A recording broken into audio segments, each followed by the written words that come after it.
In this quick 3-minute tutorial, I'm going to show you exactly how to include payment links in your proposals, making the whole process smoother and more professional. If you've been looking for a way to streamline your proposal and payment system, you're in the right place. By the end of this video, you'll know exactly how to add payment links seamlessly and improve your client experience. Let's dive right in.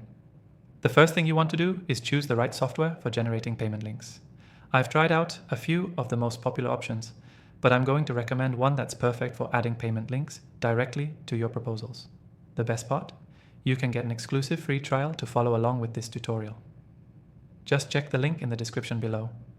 Once you've got the software set up, head to the proposal section and find the area where you can insert additional details or payment information.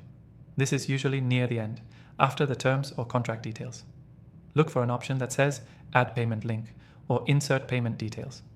It varies depending on the software, but they're all pretty similar. Now, here's the magic part. You'll need to create the payment link. Whether it's for PayPal, Stripe, or another payment processor, it's as easy as copying the link that your payment processor gives you after you set up your invoice or payment form. Paste that link directly into the section of your proposal where it says Payment Link or Payment Instructions. This allows your client to click and pay directly from your proposal, which is way more professional than sending them a separate invoice.